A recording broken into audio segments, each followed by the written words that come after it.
সহজে সমাস শেখার প্রস্তুতি পর্ব 3-এ আবারও সবাইকে স্বাগত। আজ আমরা আলোচনা করব দ্বিগু সমাস নিয়ে। কিন্তু কি এই দ্বিগু সমাস? দেখো, তোমরা সকলেই জানো যে প্রাচীনকালে মানুষের কাছে মুদ্রা বা কোনো টাকা পয়সা ছিল না। তারা জিনিস আদান প্রদানের মাধ্যমে কেনা বেচা করত। এটাকেই তখন বলা হতো বিনিময় প্রথা। আর গরু ছিল এই বিনিময় প্রথা বা বিনিময় মাধ্যমের প্রধান উপাদান। মুদ্রা বা টাকা পয়সার যা মূল্য ছিল সেই সময় গরুরও সেই একই মূল্য ছিল। এবার ধরো তুমি সেই সময়কার এক গরিব মানুষ, যার কাছে বাড়িতে সেই মুহূর্তে খাবার দাবার নেই, কিন্তু খাবার দাবারের পরিবর্তে বাড়িতে আছে দুটো গরু। তুমি তখন কি করলে? সেই গরু দুটিকে নিয়ে হাটের উদ্দেশ্যে রওনা দিলে কিছু খাবার দাবার কেনার আশায়। যেতে যেতে দেখলে একটা দোকানের সামনে মোটামুটি ভালো মানের চাল এবং ডাল বিক্রি হচ্ছে। তুমি তখন কি করলে? সেই দোকানিকে জিজ্ঞাসা করলে এই এক বস্তা চাল ও ডালের দাম কত। ওই দোকানি তোমাকে বলল, তোমার কাছে যে দুটো গরু আছে সেই গরু দুটোর যা মূল্য এই এক বস্তা চাল ও ডালের সেই একই মূল্য। তাই তুমি সেই গরু দুটিকে দিয়ে সেখান থেকে এক বস্তা চাল ও ডাল নিয়ে এলে। এই যে তুমি গরুর বিনিময়ে কিছু কিনলে, এটাকেই দ্বিগু বলে। কিন্তু কিভাবে? আসলে এই দ্বিগু শব্দের অর্থ হলো দ্বি মানে দুটি, আর গো বা গু মানে হলো গরু। অর্থাৎ দুটি গরুর বিনিময়ে কৃত বা দুটি গরুর বিনিময়ে কেনা কিছু বস্তুকে দ্বিগু বলা হয়। দ্বিগু বিষয়টা তোমরা বুঝতে পারলে তো? যদি বুঝতে পারো অবশ্যই একটা লাইক করো। চ্যানেলে নতুন হলে চ্যানেলটি সাবস্ক্রাইব করে পাশে থাকা বেল আইকনটি প্রেস করো। আর হ্যাঁ, এই চ্যানেলে ব্যাকরণে আরও অনেক ভিডিও রয়েছে, চাইলে সেগুলিও তোমরা দেখতে পারো। যে কথা বলছিলাম, দ্বিগু শব্দের অর্থ তোমরা জানলে। এবার তোমরা একটা জিনিস মনে রাখবে, দ্বিগু শব্দটি নিজেই একটি দ্বিগু সমাস।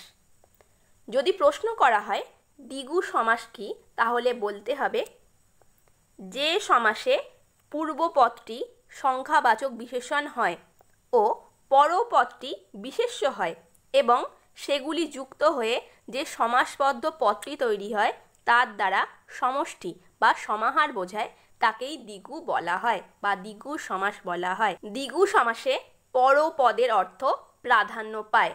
যেমন সপ্ত ঋষির সমাহার সমান সপ্তর্ষি। এখানে দেখো পূর্বপদ হলো সপ্ত, যেটি সংখ্যাবাচক বিশেষণ। পরপদ হলো ঋষি, যে নিজে একটি বিশেষ্য।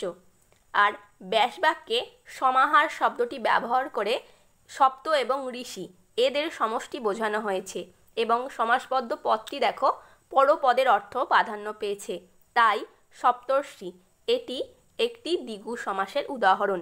দ্বিগু সমাস দুই ধরনের হয়, এক তদ্ধিতার্থক দ্বিগু আর দুই সমাহার দ্বিগু। এগুলি কাকে বলে পড়তে হয় না, তাই শুধু এগুলো কিভাবে নির্ণয় করতে হয় সেটি আমরা শিখব। প্রথমেই আসি তদ্ধিতার্থক দ্বিগুতে।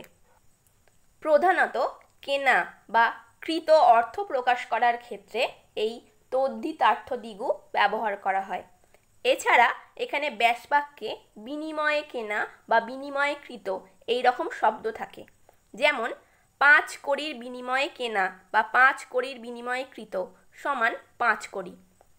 একই রকমভাবে 2 কড়ি, 3 কড়ি, 5 কড়ি, 7 কড়ি, 1 কড়িও তদ্ধিতার্থক দ্বিগু হবে। দ্বিগু সমাসের পরের ভাগ সমাহার দ্বিগু। সমাহার শব্দযোগে যে ব্যাসবাক্য হয় তাকেই সমাহার দ্বিগু বলা হয়। যেমন সপ্ত অহের সমাহার সমান সপ্তাহ।